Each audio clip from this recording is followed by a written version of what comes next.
ایران ایک داغ بدنما۔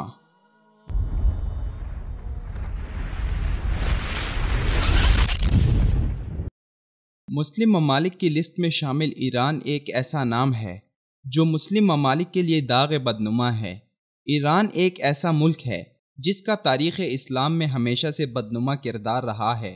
ابتدائی اسلام میں جب نبی کریم صلی اللہ علیہ وسلم نے مختلف حکمرانوں کے نام خطوط ارسال کیے تھے، ان خطوط میں سے جس خط کی بے حرمتی ہوئی تھی وہ بھی ایران کے حاکم نے کی تھی، اور آج تک اسلام کے لبادے میں مسلم ممالک کے اندر تخریب کاری میں ایران پیش ہے۔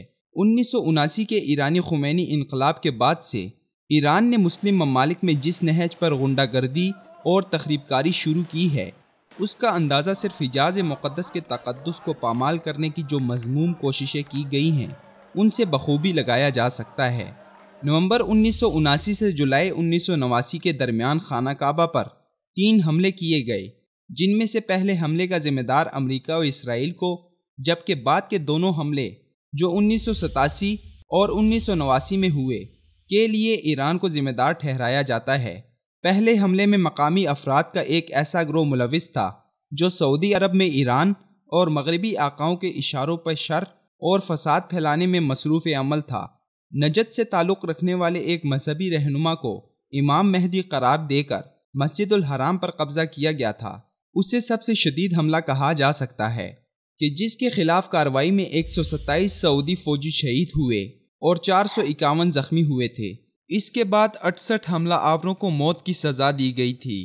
1987 میں ایران کے حاجیوں کی جانب سے مکہ اور مسجد الحرام کے اطراف میں شدید ہنگامہ آرائی کی گئی تھی۔ اس تمام ہنگامہ آرائی کے دوران 400 سے زائد افراد ہلاک ہوئے، جن میں اکثریت ایرانی حاجیوں کی تھی۔ 85 پولیس اہلکار جبکہ 42 افراد کا تعلق مختلف ممالک سے تھا۔ 1989 میں حج کے موقع پر 2 بم دھماکے کیے گئے۔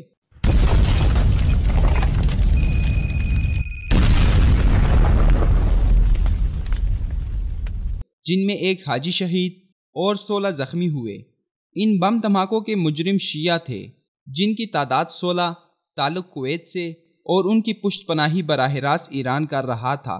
رواں سال جب سعودی حکومت نے اپنے ہی ایک شہری باقر النمر کو تخریب کاری کے جرم میں تختہ دار پر لٹکایا تو اس کے رد عمل میں ایران نے سعودی عرب کے خلاف جو سازشوں کا جال تیار کیا ہے وہ کسی سے پوشیدہ نہیں۔ اسی طرح یمن، لبنان، شام اور عراق کے حالات کے بعد ایران، امریکہ اور اسرائیلی گٹھ جوڑ کے سیاہ چہروں سے نقاب الٹ چکا ہے۔